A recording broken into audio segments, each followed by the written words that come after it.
혈압 이야기를 시작하기 전에 먼저 한 가지 질문을 드리고 싶습니다. 여러분은 혈압이라는 말을 들을 때 어떤 감정이 가장 먼저 떠오르십니까? 불안입니까? 두려움입니까? 아니면 체념입니까? 병원에서 혈압을 재는 순간 숫자가 조금만 높아도 마음이 철렁 내려앉습니다. 의사 선생님은 조용히 말씀하십니다. 조금 높네요. 약 드시고 계시죠? 계속 관리하셔야 합니다. 그리고 우리는 또 하루를 살아갑니다. 약은 늘어나고 식단은 더 조심하게 되고, 하지만 이상하게도 마음은 점점 더 불안해집니다. 여러분, 이 영상은 약 이야기가 아닙니다. 이 영상은 병을 고치는 이야기가 아니라 여러분의 삶이 다시 숨을 쉬게 만드는 과학의 이야기입니다. 연구자로서 수많은 논문과 데이터를 분석하며 저는 한 가지 공통점을 발견했습니다. 혈압이 높은 사람들의 혈관은 망가진 것이 아니라 오랫동안 쉬지 못했던 것입니다. 혈압은 숫자가 아닙니다. 혈압은 몸이 보내는 구조 신호입니다. 지금의 생활 방식으로는 혈관이 버티기 힘들다는 아주 정직한 경고입니다. 그리고 희망적인 사실이 하나 있습니다. 연구에 따르면 혈관은 나이가 들어서도 회복될 수 있습니다. 조건만 바뀐다면 말입니다. 이제부터 저는 의사로서가 아니라 수많은 연구 결과를 분석해온 건강 연구자로서 말씀드리겠습니다. 병원에서는 잘 말해주지 않는 혈압 관리의 진짜 구조를 아주 쉽게 그리고 오늘부터 실천할 수 있게 풀어드리겠습니다. 우리는 흔히 혈압을 짠 음식의 문제라고만 생각합니다. 물론 염분은 중요합니다. 하지만 보고된 바에 따르면 고혈압의 가장 큰 원인은 짠 음식 하나가 아니라 생활 리듬 전체가 무너졌을 때 나타납니다. 혈관은 고무스가 아닙니다. 혈관은 살아있는 조직입니다. 수축하고 이완하고 신경의 지시를 받고 근육의 도움을 받습니다. 그런데 나이가 들수록 운동은 줄고 근육은 빠지고 잠은 얕아지고 스트레스는 쌓입니다. 이때 혈관은 어떻게 될까요? 점점 딱딱해집니다. 탄력을 잃은 혈관은 같은 양의 혈액을 보내기 위해 더 큰 압력을 필요로 합니다. 이것이 바로 수축기 혈압이 먼저 올라가는 이유입니다. 즉 혈압은 혈관의 힘이 아니라 혈관이 얼마나 지쳐 있는지를 보여주는 지표입니다. 여기서 중요한 전환점이 나옵니다. 혈관을 쉬게 하면 혈압은 내려갈 수 있습니다. 이건 희망적인 말이 아니라 의학계에서 반복해서 보고된 사실입니다. 그렇다면 우리는 무엇을 바꿔야 할까요? 첫 번째는 식사의 방식입니다. 많은 분들이 무엇을 먹느냐에만 집중합니다. 하지만 연구에 따르면 어떻게 먹느냐가 혈압에 더 큰 영향을 줄 수 있습니다. 밥을 급하게 드시고 계시지 않습니까? 한 숟갈을 삼키기도 전에 다음 숟갈을 떠올리고 계시지 않습니까?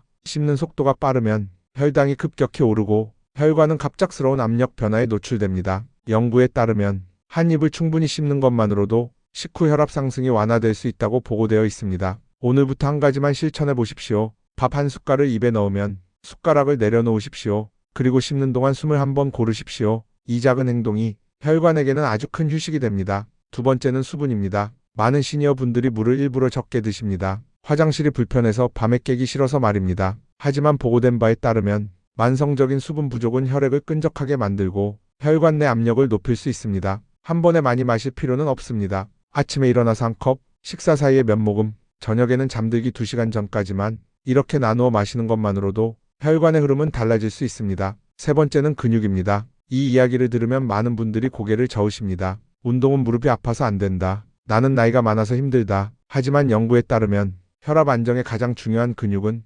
헬스장에서 키우는 근육이 아닙니다. 일상에서 쓰이는 하체 근육입니다. 하체 근육은 혈액을 심장으로 밀어 올리는 펌프 역할을 합니다. 이 펌프가 약해지면 심장은 더 큰 압력으로 혈액을 보내야 합니다. 그 결과가 바로 혈압 상승입니다. 의자에 앉았다가 천천히 일어나는 동작, 벽을 잡고 까치발을 드는 동작, 잠들기 전 다리를 가볍게 흔드는 동작, 이런 작은 움직임들이 혈압을 지탱하는 근육을 깨웁니다. 보고된 바에 따르면 일주일에 3번 10분 정도의 하체 자극만으로도 혈압 변동성이 줄어들 수 있다고 합니다. 네 번째는 잠입니다. 밤에 혈압이 내려가지 않는 분들이 많습니다. 이것은 약이 부족해서가 아니라 신경이 쉬지 못하고 있다는 신호일 수 있습니다. 자율신경은 낮에는 긴장하고 밤에는 이완되어야 합니다. 하지만 스마트폰, 텔레비전 걱정이 계속되면 신경은 밤에도 경계 상태를 유지합니다. 잠들기 전 한 가지 루틴을 정해 보십시오. 불을 조금 낮추고 깊게 숨을 3번, 오늘 하루 고생한 몸을 마음속으로 한번 쓰다듬어 주십시오. 이 단순한 행동이 혈압을 직접 낮추지는 않을 수 있습니다.